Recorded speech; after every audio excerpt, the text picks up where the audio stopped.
Right, so this is a recording pretty much. It's only going live on Twitter.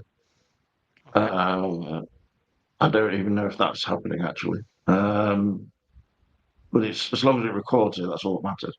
So anyway, welcome to Coffee Time, damn good coffee time with me, James. This is Scott. Thank you for coming on, of course. And it's more of a, I suppose, remembering David Lynch type of video.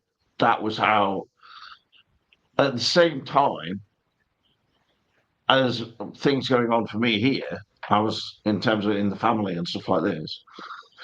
Like my mum was took ill and everything. At the same time, I'm like turning the TV on at night or turning it off or whatever, and then I see pop up on some. I think it must have been on YouTube. It just said "Remembering David Lynch," and I was Hmm. like, "What? What? Please don't say this is real." I just thought it was another video. I mean, I hoped it would be another video, sort of like people just. But then I knew instantaneously that it was going to announce, David Lynch's passing or whatever you want to call it. And the circumstances of what happened, I just found it so hard to um, sort of like take in Yeah. the nature of everything with the fires in Hollywood and so forth. It just um, shocked me on some level. I was quite sort of taken aback by the news, really. But on the other hand, I think on our videos for about the past year or more now, we were like going, "Oh, Lynch seems to have emphysema or whatever this is," and then we could hear on the videos that he was like a little bit, you could hear him kind of gasping for air a bit, or some. I wouldn't say it was that bad, but it just seemed like we got all messages saying, apart from the emphysema, Lynch is in really good health. So I was being very sort of optimistic, As was I. about the whole situation. And then, Yeah. I knew, though, of course, just something that gets possibly overlooked a bit amidst all of the news stories and things that came out is that Lynch wrote 13 scripts called Unrecorded Night / Wisteria. So they're copyrighted and they exist. It's just that we've never seen them, of course. Hmm. And he was talking constantly or talking in interviews always about he would never retire and he would be fully open to directing remotely. So this is my own take on that whole thing, at least before, I'll stop talking for a second. I think that Lynch has been making different things over the last probably the whole time since the return finish. But I think it would have been entirely on a basically on a home based level of possibly, like similar to what he did with the entire mystery and that kind of thing, where he interviewed the cast or he interviewed the cast in character. Like I don't think he was making new Twin Peaks episodes around his house and things like that particularly. Hmm. I mean, for me, just so that I can state my opinion from the outset and things on this kind of thing, like for not that it really makes any difference, but I think that it would be entirely possible for someone like Mark Frost to come in or Jennifer Lynch, etc., or Lynch's sons or any director really connected with the previous Twin Peaks, and they could do a bit of a Twin Peaks episode, maybe even based on what Lynch has written. These scripts, I think, even though I think they're completely like going more in the Carrie Page direction, so it's not exactly Twin Peaks, and I would be fine with that. I don't think Lynch has to direct everything for it to be Twin Peaks. I would agree. So, what I'm sorry. What were what you was your saying? reaction when you found out about Lynch's, Um, situation, and then what the news and everything, really, without going I into kind of like morbid over it and stuff? Profound sadness. I uh, There was a brief period where I wept as if a close family member had passed away because, Mm, I mean his work as an artist. I mean, especially Twin Peaks and like just his entire, you know, mm, like it, I feel his entire the universe that his his films, particularly the ones Fire Walk with Me and Beyond, take place in Mulholland Drive, Lost Highway. Um, like they just Mm. they meant so much to me, and Yeah, just definitely.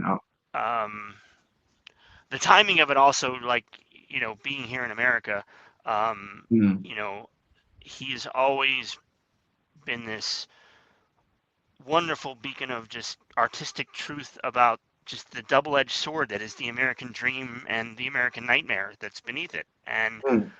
going into this phase, a couple days after his death, into this profoundly like strange new world we're in with this, with the return of Trump and Kind of political chaos almost, yes, where yeah. it. I was really I, hoping we'd have a few more years of him. You know, he's never been a political person, but not really, no, he like no. like his work would speak like I'm sure that he would find a way to almost apolitically, but still express just In the interviews, he has existential said, darkness that I've always. He said basically, I've always been a Democrat, but he would say that he quite liked libertarian policies and things like this because mm, he said they don't have anything against smoking. Like he was very much just,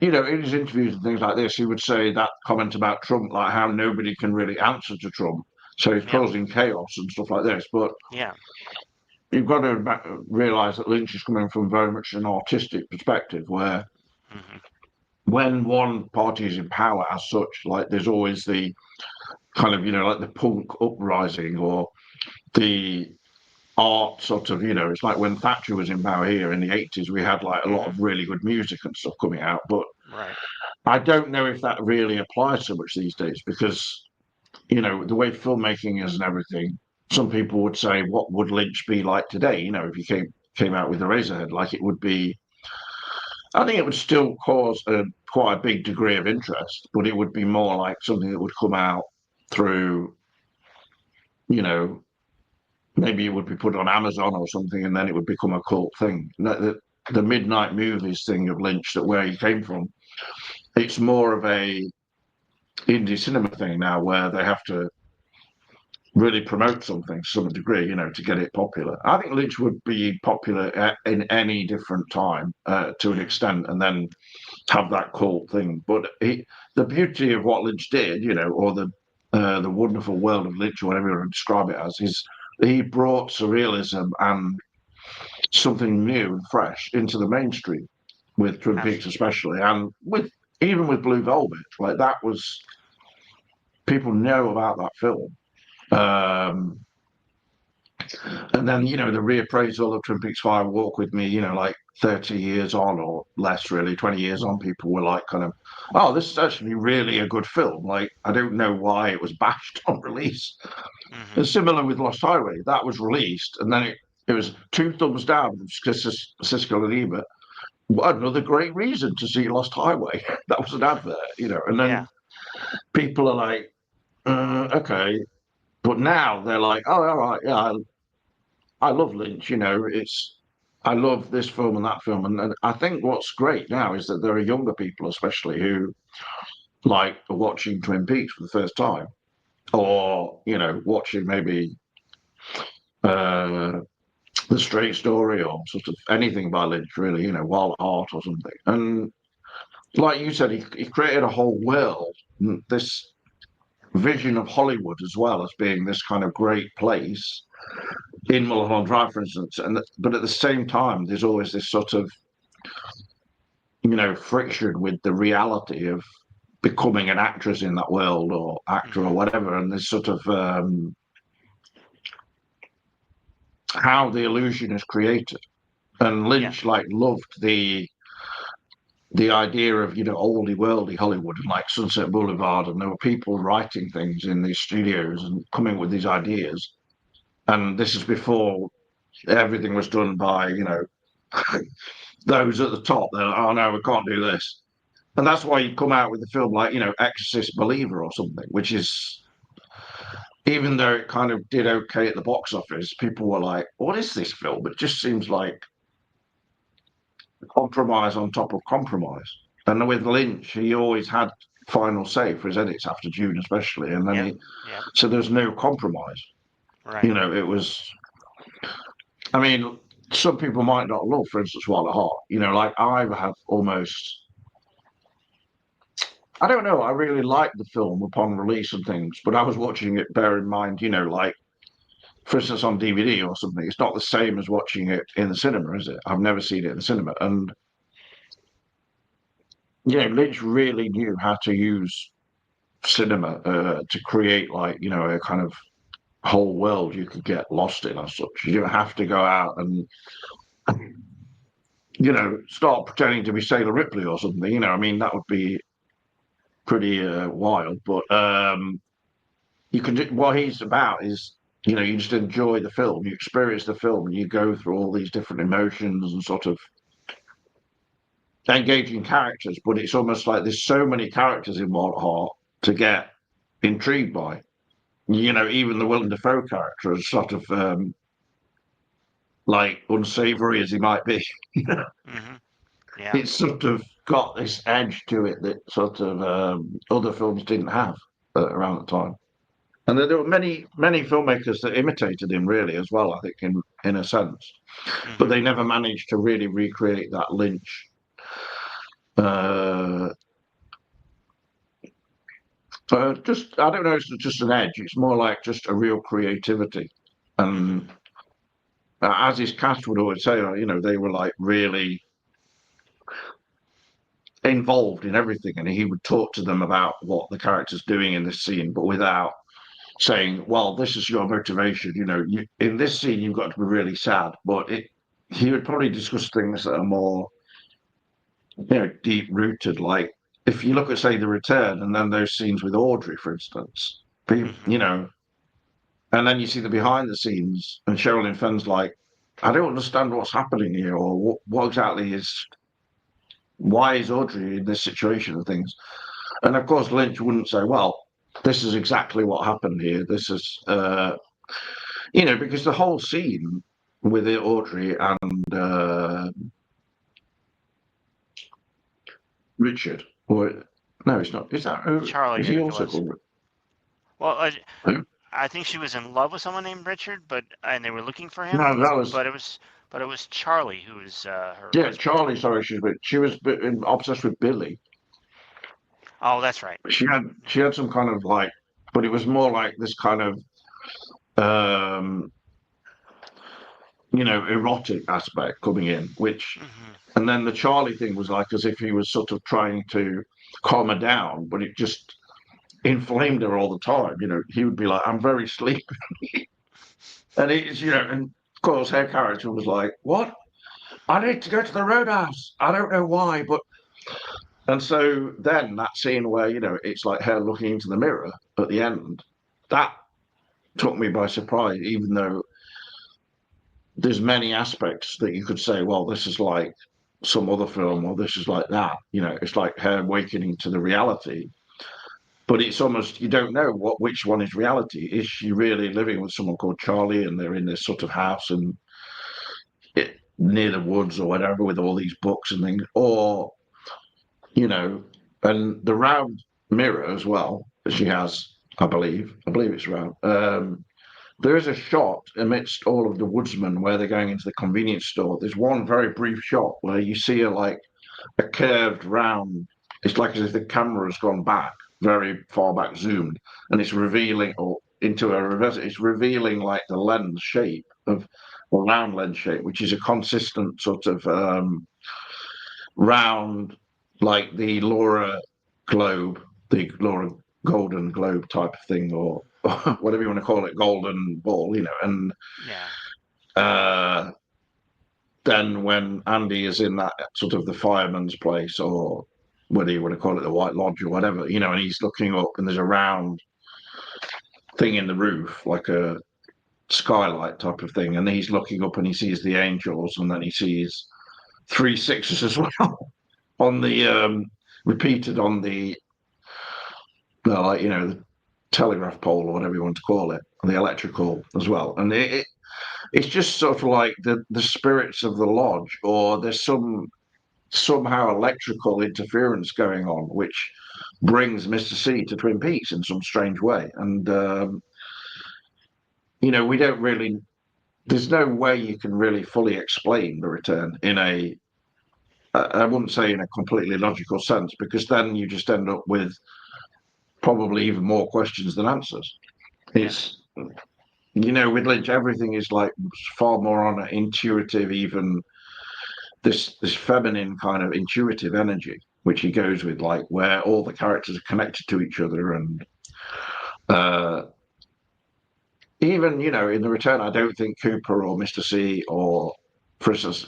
I would say the main character probably, if he had to choose any, would be almost like Dougie or Cooper. But I mean, what did you think of the return as a whole when you saw it? I mean, I loved it on many layers. I mean, I remember taking a moment, like as the credits rolled each week, just sitting there, just embracing the joy that something I've waited 25 years for is happening. I'm watching new Twin Peaks, like the story's continuing. It was a wonderful experience in that way. Um, Mm. like there were individual moments that were wonderful to Mm. experience. But like and I think some of this was done. You're right, like you said. I think there was a level of Lynch having fun in sort of an almost sadistic way of like not giving Twin Well, Peaks fans it's like like because I think that's one thing he always seemed to I bucking. definitely wouldn't say that he. I definitely don't think that Lynch or Frost, bear in mind that Frost did write a lot of the return, but Lynch sort of had final say, perhaps you could Right. say. But Yes. I don't think that they certainly would agree though that they did it sadistically. Though it was more like they were just having fun with it, like the Yeah, Dougie. you're right. Maybe that wasn't fair to say about. But I guess it Because just it felt it's just what it it's it just just a felt. word, but Yeah, it it, felt like I mean, and some of it, as frustrating as it was, I got laughs out of it. I enjoyed it. Like case in point with the um, like there's scenes with um, the Charlie and Audrey when he needed to make a phone call and the phone was rotary dial and he's slowly dialing it. It's like like to to sit there and it's know not. that we have a certain number of minutes that have been I paid would actually for him to bring describe Twin it Peaks as back. a not necessarily sadistic fully, but there's an element of like the characters having this masochism about them, or it's like Audrey knows she wants to go to the Roadhouse, but at the same time she doesn't want to go.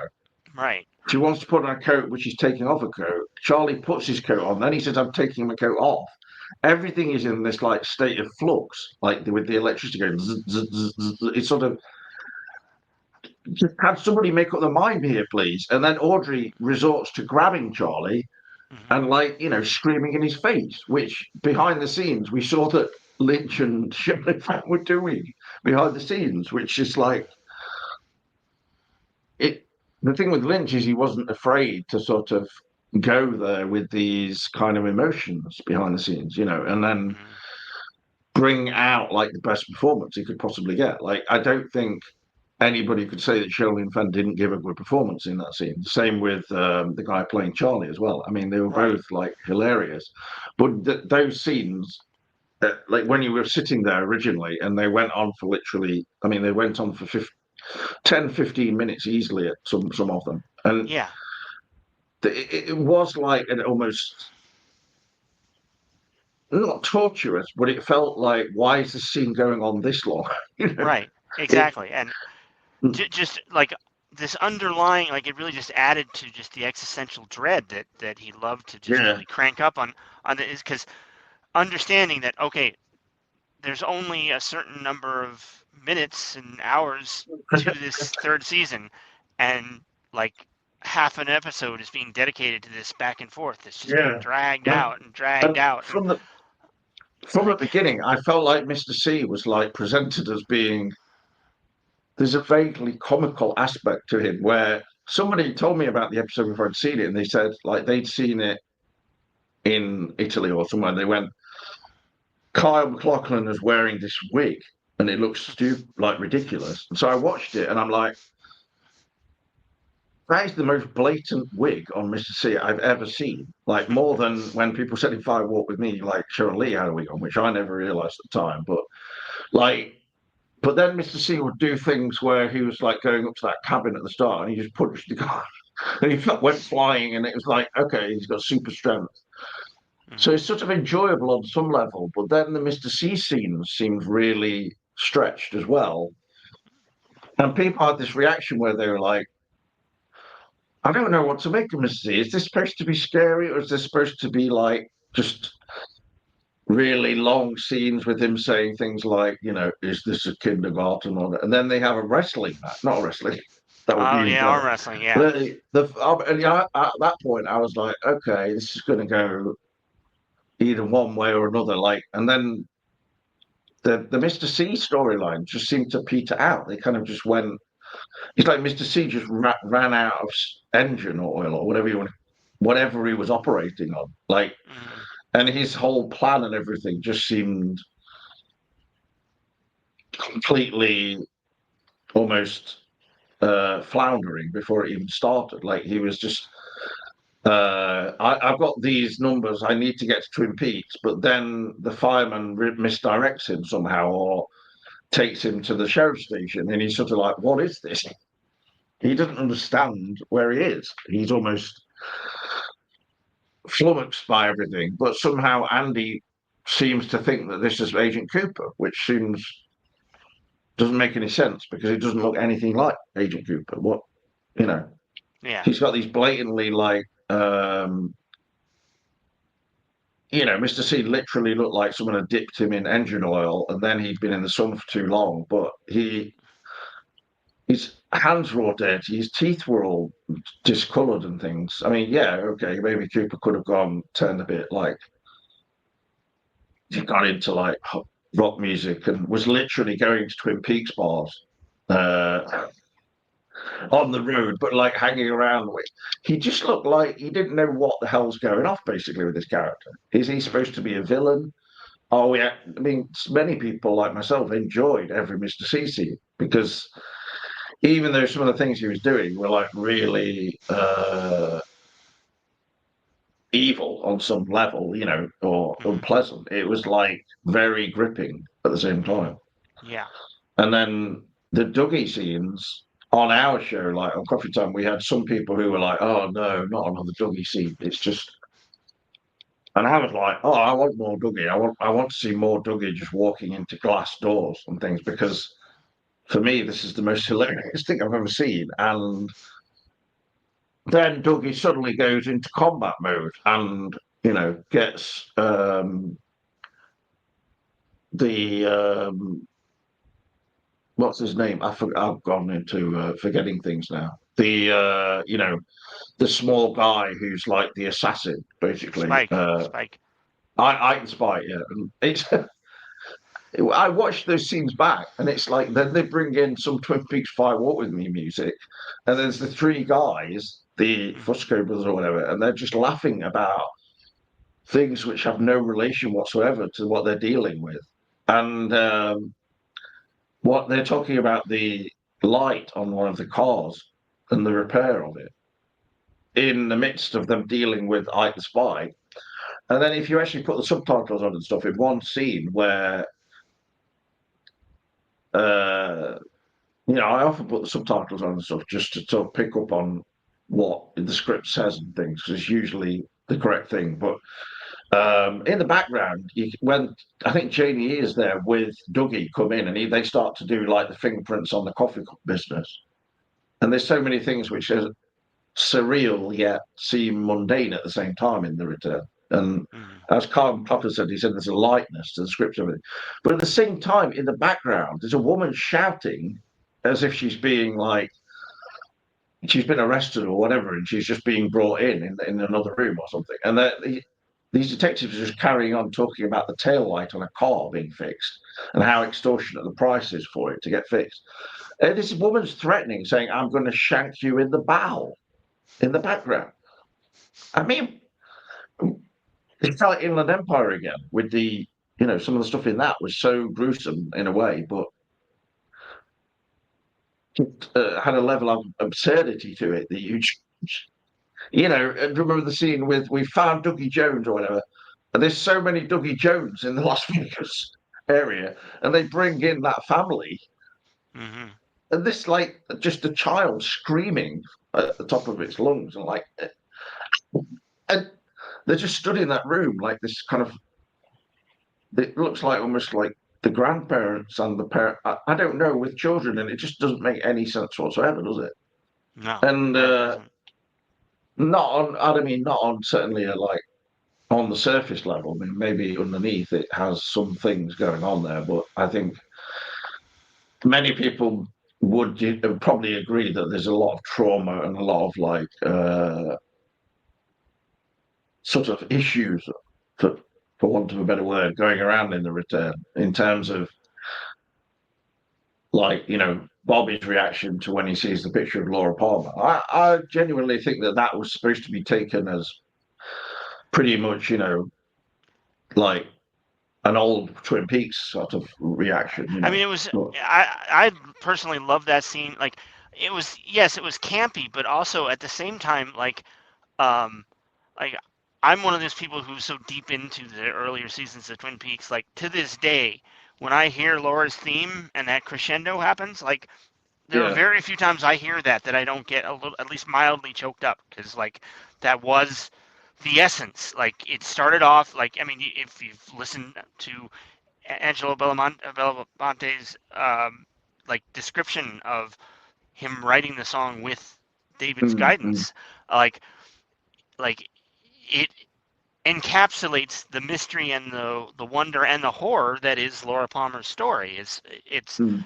it's this mystery in the woods, and you're walking, and then you hit Lynch this is off moment, that and oh, it's Laura, and she's the one, and then you hear her coming out of story, the and darkness as well. Coming, it's so horrible and sad, but she's meant to be a yeah, martyr, a savior. So there's there's this there's a beauty to it as well. there's a It's bittersweetness to it, and but it's like not a beauty as a kind of difficult word to really apply. But uh, there see is a that book to called me that's one of the things that is quintessentially Lynchian is even mm, horrific things seem to have a beauty to them.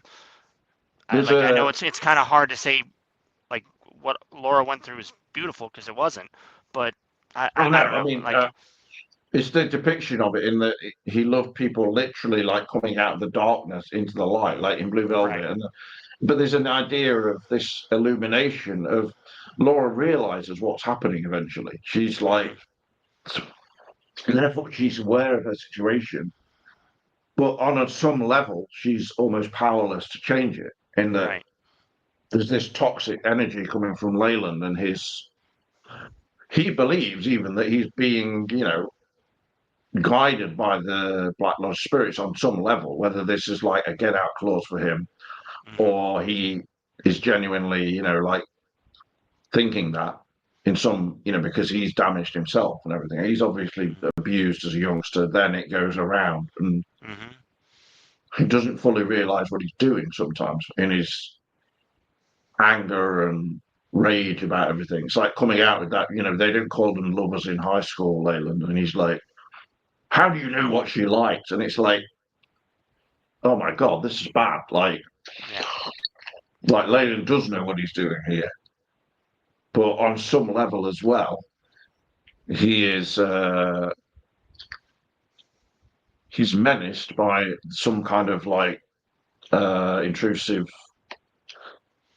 schizoid thoughts, like almost like as if there's these beings, from the Black Lodge and Bob and everything. Like, what exactly is Bob?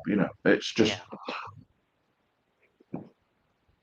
well, yeah, some of the scenes, like in the original show, with the season two's opener, with the ending where it's Ronette's view of the hair-like nightmare vision, or whatever you want to call it, like half awake, half asleep, like she's sort of um, almost like sleepwalking. Like at the end of that Twin Peaks episode in season three, there's a song "Sleepwalk" by, and underneath it, apparently you can hear. I mean, I've heard it, and it is true. You can hear Wyndham Earl's theme going underneath that as well. Mm.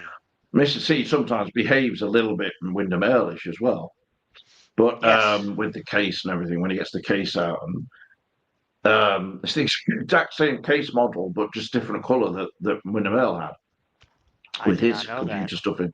Yeah, and Huh. it's like if Bob had taken Wyndham's soul, then his soul would be inside Bob, and if or whatever his sort of element is that Bob says you can't take his soul, I'll take his. As in Wyndham can't take Cooper's soul because he's not a lodge inhabitant. Wyndham L is just sort of like trying to manipulate the Black Lodge somehow to get wherever he's going, which doesn't. It's just part of his whole Machiavellian sort of crazy plan. And yeah, the fact that like Leyland was only very briefly in the return made some people quite question why is Leyland not in it, for instance. But when you think about the Leyland in the return, he seems completely remorseful and sort of like, I don't know where Laura is.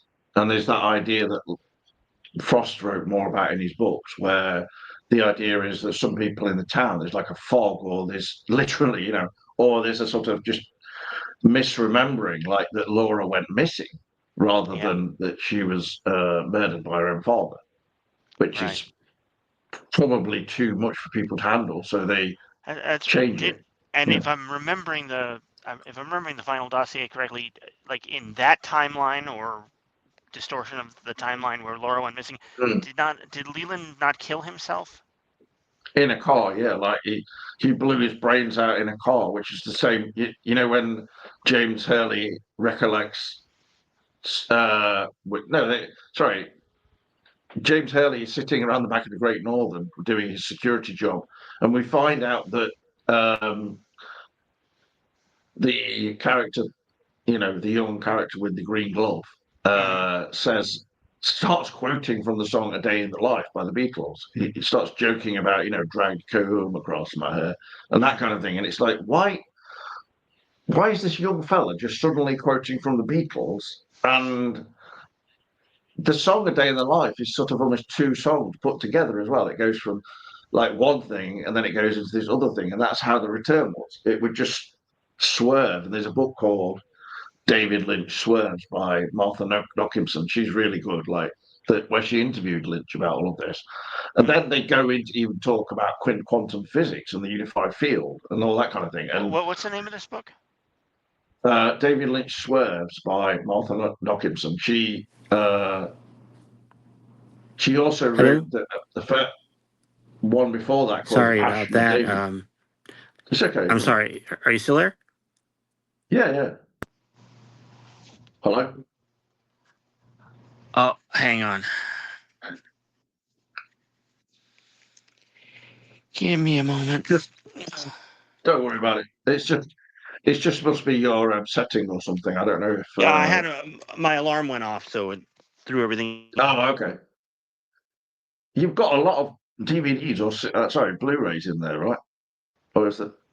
Sorry, sorry for the random Twin Peaks reference with the fan, but No, yeah, that's uh, not a trippy Christmas. You just yeah. have a fan installed. Or did you get the fan installed after seeing Firewalk with me? No, It's, I had this installed. I mean years after. I mean, I never meant it. I never meant it to be a Twin Peaks reference, but like my girlfriend and I, like, we're really into Twin Peaks, and whenever I'm like yeah. FaceTiming with her, if I accidentally put my phone down, she like yells at me, "Stop it! It's creeping me out. It looks like Twin Peaks." But anyway, Here it's what here was it's the not name of that? in the UK. It's not common to have fans and stuff. But Oh, it's very common here in the States. Um, it's a good idea. what was the name of that book again? Let me. Yeah. Just type in. Well, if I put it in the chat here, you can see it probably. Okay. I'll put it in the private chat here. That's more easy for you. Okay. David Lynch swerves. Um, the author is Martha Nockimson. So I think she works at the University of Texas, or certainly has done, or did, or still does. I don't know. And she's sort of like within the academic field, but I wouldn't necessarily call the books entirely a sort of just totally academic. They're more dealing with Lynch, in this sort of intuitive way. I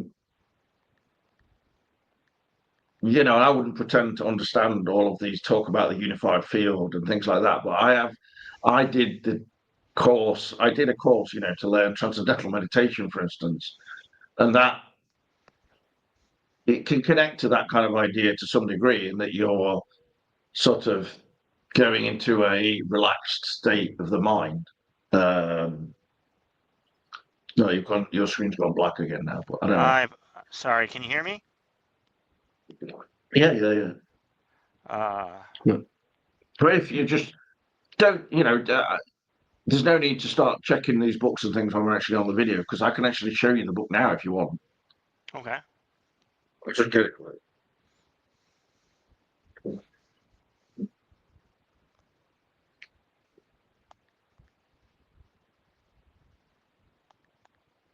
Mm,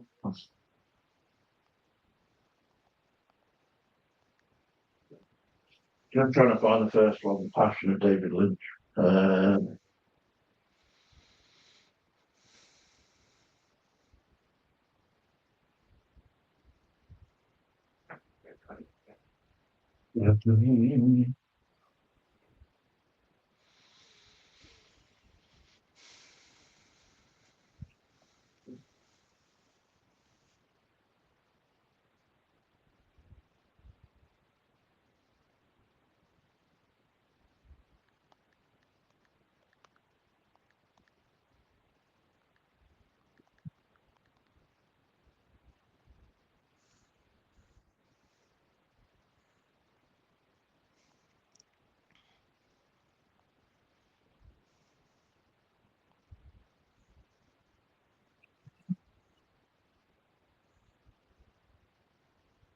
Well, you can see Scott, I see. David Yeah. Lynch's work.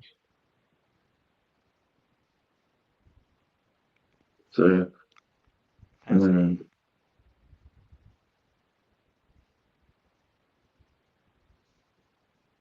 actually, New York, she works. University of Texas Press. So. Hmm. I mean, in terms of another book on Lynch, this is Beautiful Dark. This is like a massive book. Like, this is pretty heavy. If I dropped it now, it would hurt my feet. But this is only, I'll say, actually, how many pages is it? Basically, nearly 500 pages. Basically, this is. Yeah, Beautiful Dark. And Wow. I read a lot of this. Definitely, I read probably most of it. It goes into great detail about things like Lynch, when he was young, going into the woods with his dad and things like that, and all sorts of different things.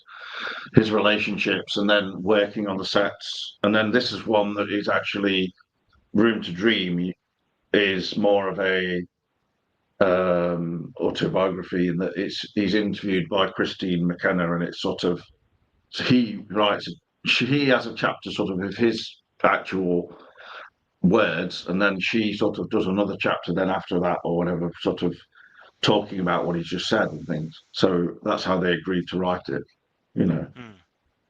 Hmm. Um, this is a Room to Dream is really good. I think you can get it in paperback now.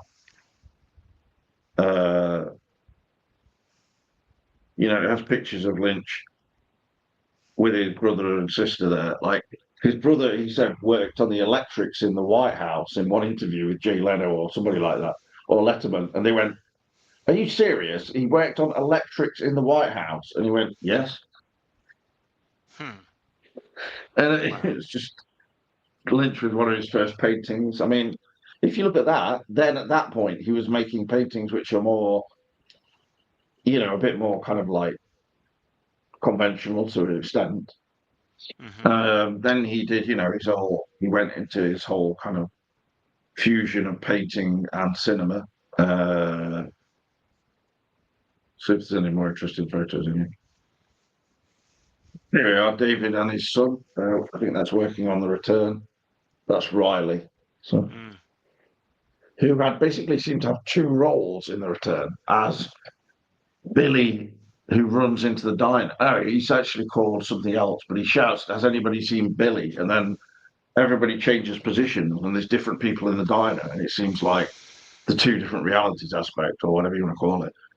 And then he's also in the scene in Las Vegas where the car blows up, and there's the people going by, like the car thieves or whatever they are, going around playing that loud music, and they check out the car and then tell the little boy to get away, and then the car blows up.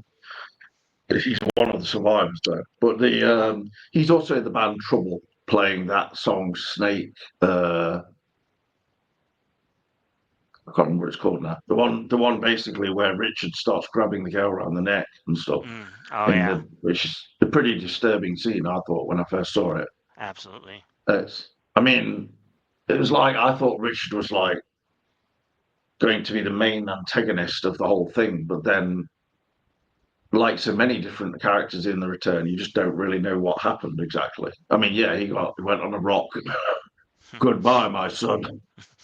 Um, It's sort of funny, but not funny at the same time. And then there's like, well, it's pretty funny, but the whole thing with Becky and Stephen and all that storyline and Kirsten, that really intrigued me on some um, level. But at the same time, we didn't really know what happened. There's no conclusive answer there. Yeah. Did Stephen just fire the gun into the air? Did he actually shoot himself as he said he was going to? But it seems like everything was misleading, so he probably didn't, in my opinion. Yeah. Mark Frost's character, he's playing the character he played in the original show, who was disgraced as a journalist because, as he wrote, now he's having to live on the Fat Truck Trailer Park, the new one, of course, though, which is better than the old one because it's near Twin Peaks. And the guy played, Harry Dean Stanton's character seems a bit more laid back now. Maybe. Yeah. He's kind of like, okay, I'll just help everybody. I still don't want anyone waking me up before 9:30, please, or disturbing me. But Yeah. yeah, and actually, behind the scenes, just the scene with the guy, and he says to him, "Don't go selling your blood." Basically, what happened is that guy is a resident of the actual trailer park, and that day he was going to go and give blood and get like maybe I don't know how much, like $50 or something for it.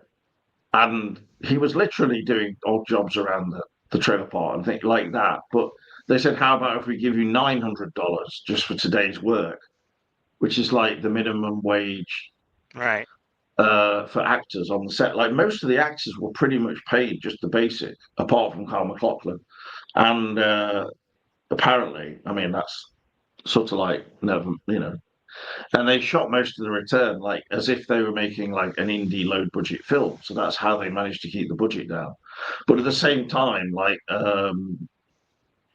the character in it who comes along with his jeans nearly falling down and everything, and like gets in the car with Harry Dean Stanton's character, etc. He got into the production and he said like Lynch would say, "Oh, you come in this room, I'm just doing a bit of meditating or whatever."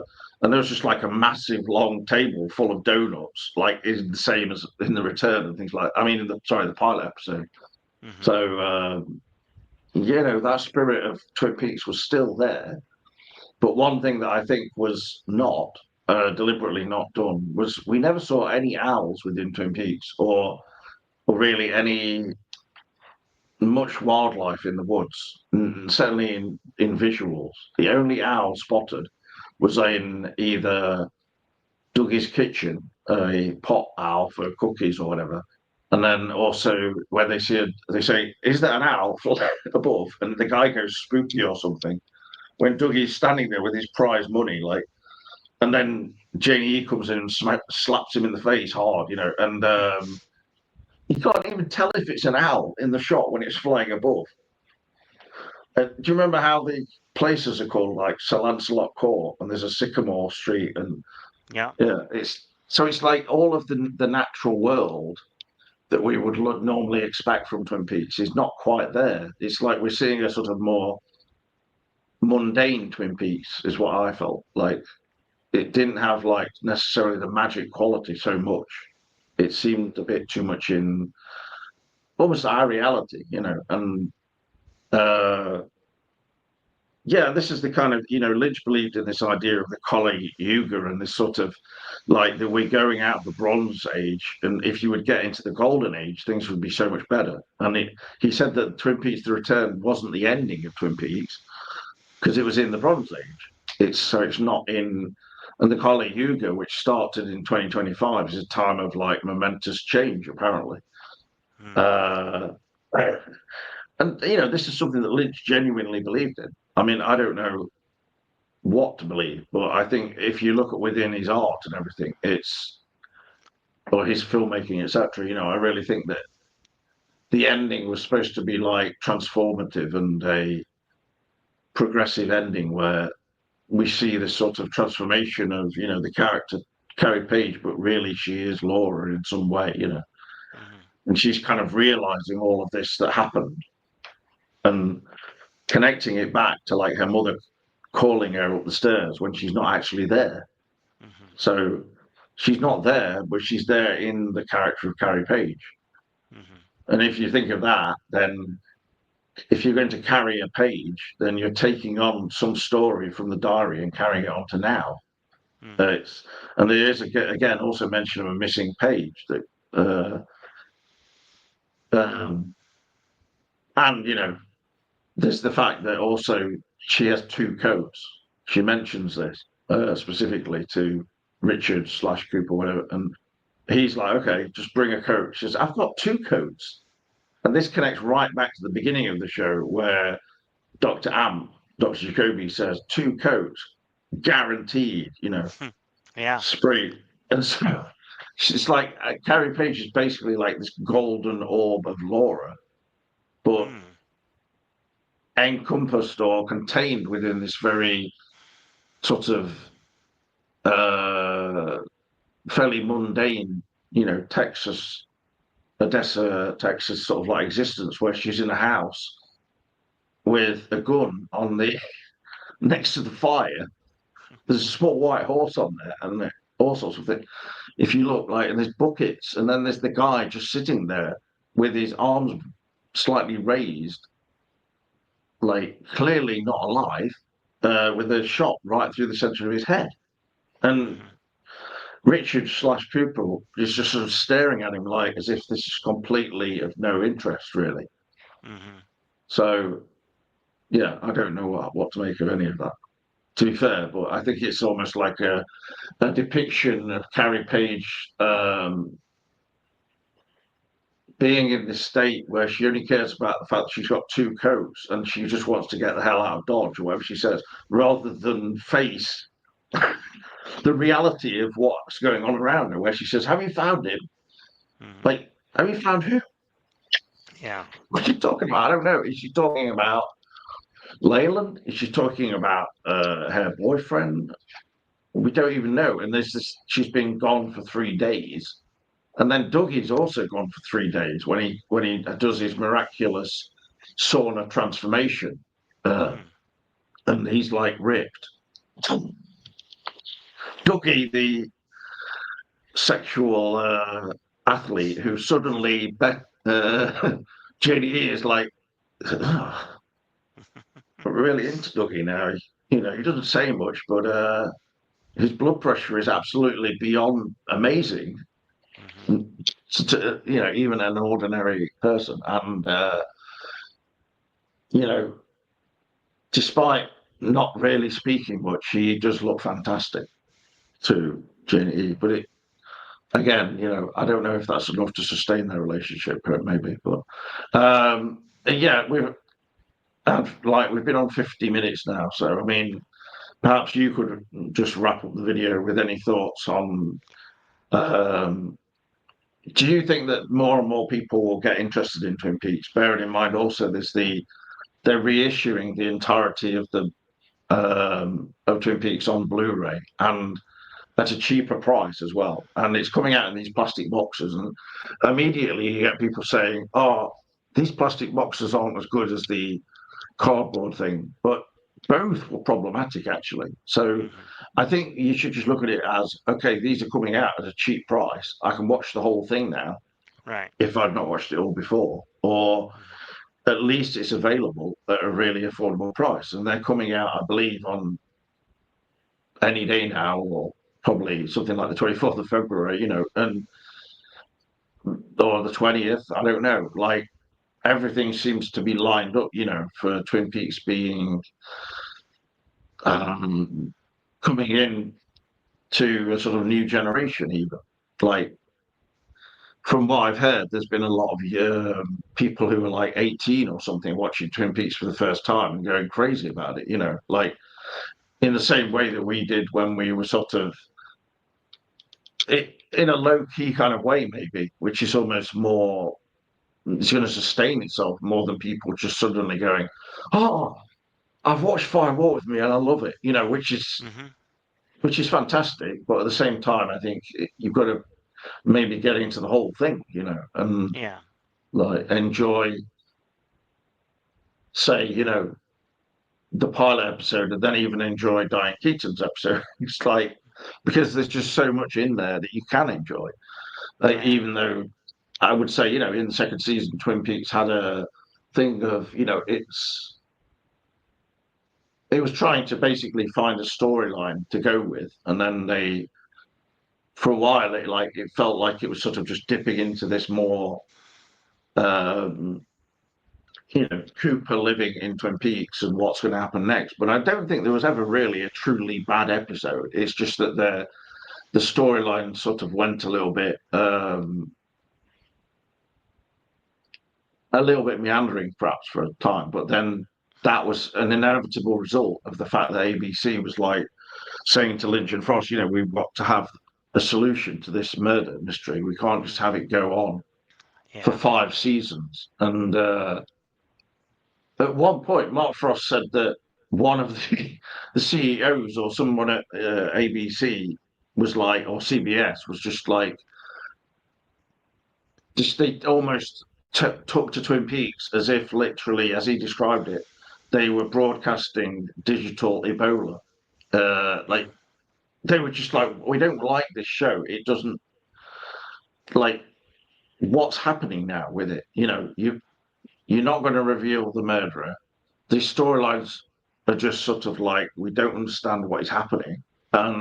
So then they were forced to do a reveal, basically, which I think Frost was a little bit more amenable with. Whereas Lynch, he wanted the mystery to go on to some extent more than it did.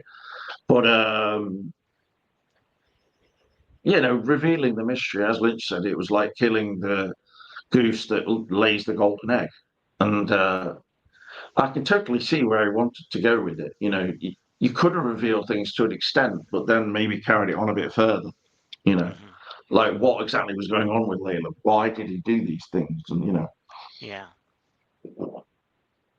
then maybe carry on with Layla being in it a bit longer, Mm-hmm. um, and then sort of bring that storyline to a close, maybe, or some kind of resolution, and then have Wyndham Earl come in maybe that before then even, and then so the whole thing would overlap Mm-hmm.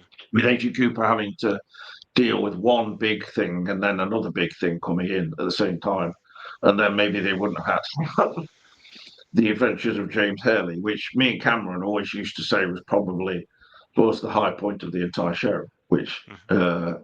the James and Evelyn and James being probably the finest mechanic ever, um, all of a sudden, Yeah. where he would be working on her Jaguar, as it was called, the Jaguars.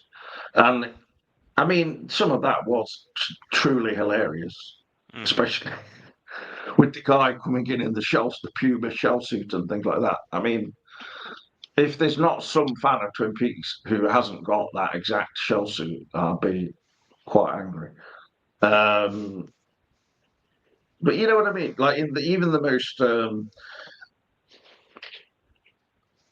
amp or just plain daft aspects of Twin Peaks, there was so much to enjoy, wasn't there? It was. The wine tasting contest or the pine weasel going rogue. I mean, Mm-hmm.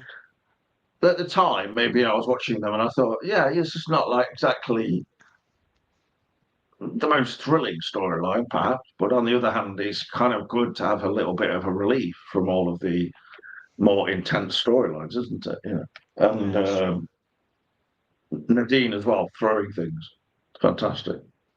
I mean, yeah, that to be honest, the Nadine throwing people through the air, that was me when I was like a bit like, hmm, I'm so sure about this thing. But the thing is, it was so brief anyway. It's like you're hardly going to get like upset by that. And so my main thing I'm coming out of this saying is that I enjoyed like Twin Peaks, even when people were saying that the episodes weren't that good. To me, I thought it was all brilliant, really. So, and the same thing with the return as well. I think that Lynch and Frost really managed to make something that was both a continuation, but also like a celebration of Twin Peaks. Yeah, So, absolutely.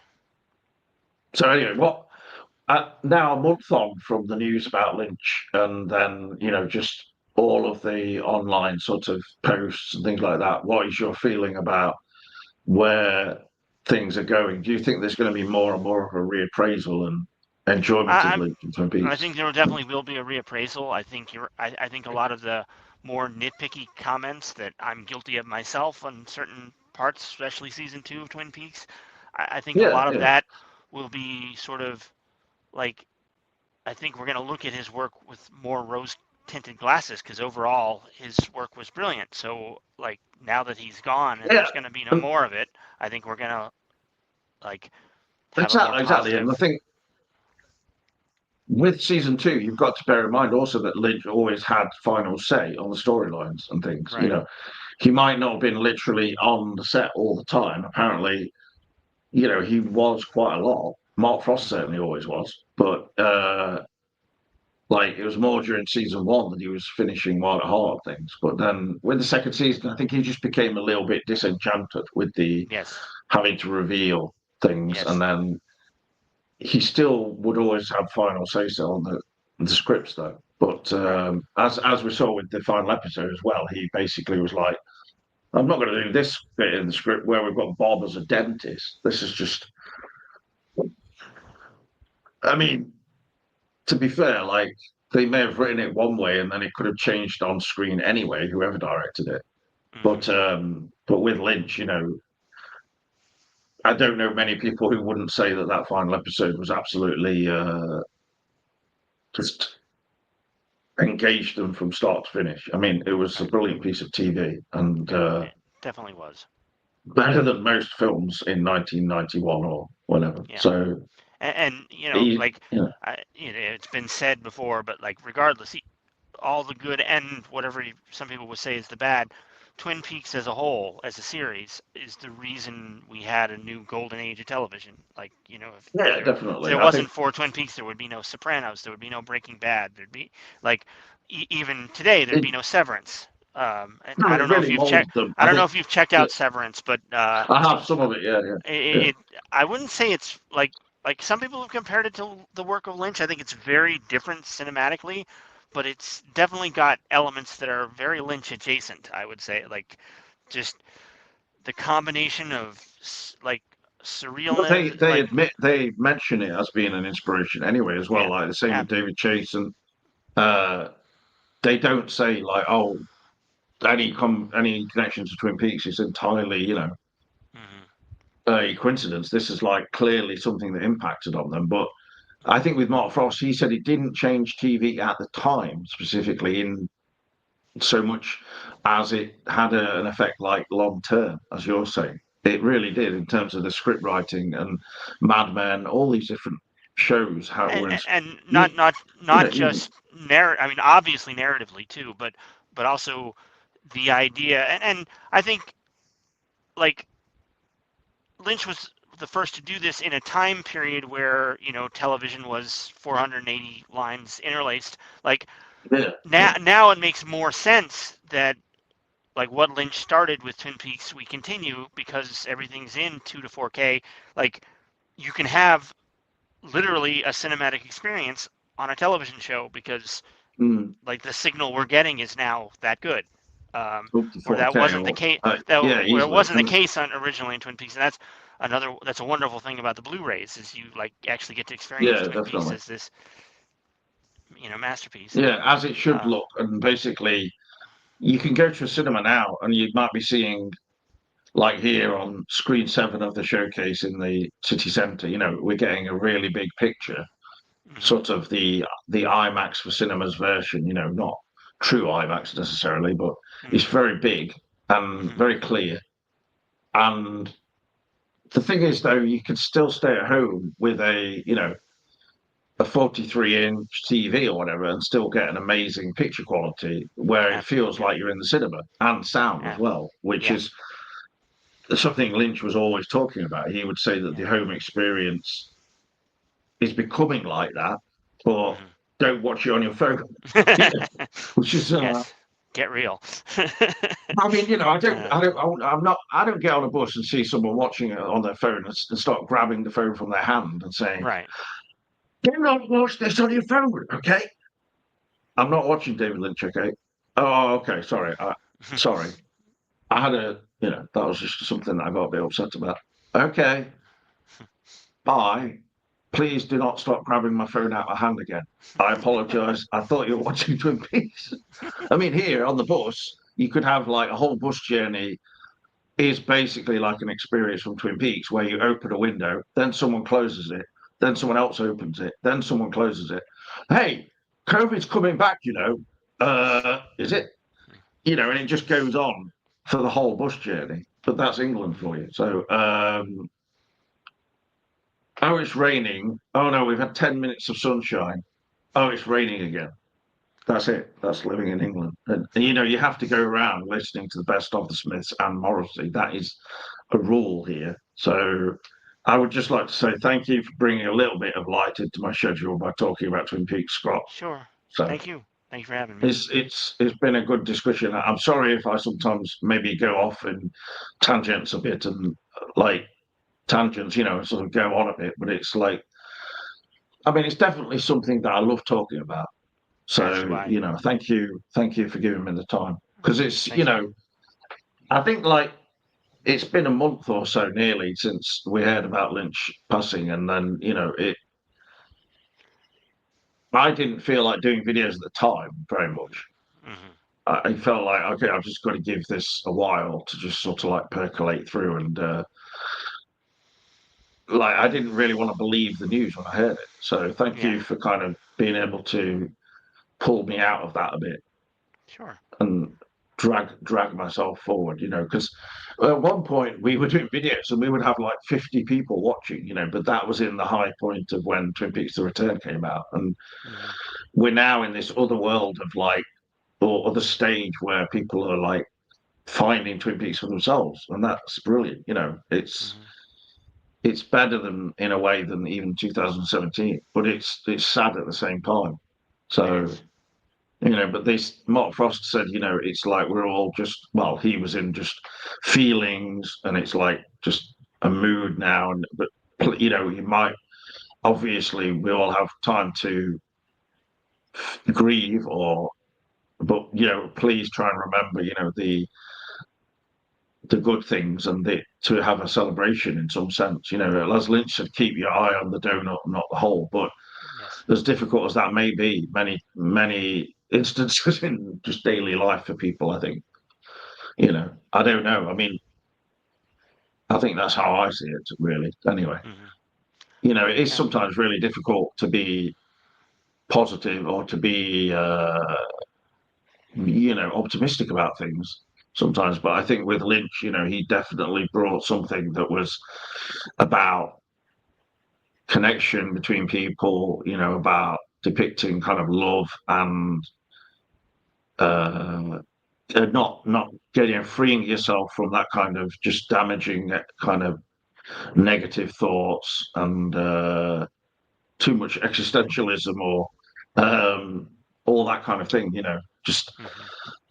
just the feeling of general free floating despair or whatever that I think certainly people have. I think, for instance, the COVID reaction has caused that.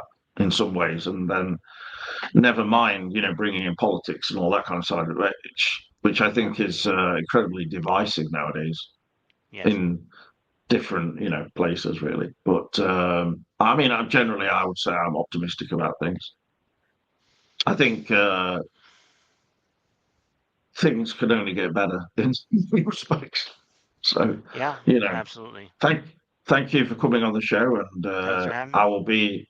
I'll basically share this as many places as possible, and it'll definitely get a few views here and there because if I upload it to Facebook, it will. So, yeah. Thanks. Thank you again, Scott, and Yep. I suppose it's the night there for you, so wishing you a Yes. good night and And a good day to you. have a damn good day there. Thank You you too. for coming on, and all the best. Thank you for anyone who is watching now, of course, and this will be uploaded in different places. I'll be seeing you in the trees. Bye for now.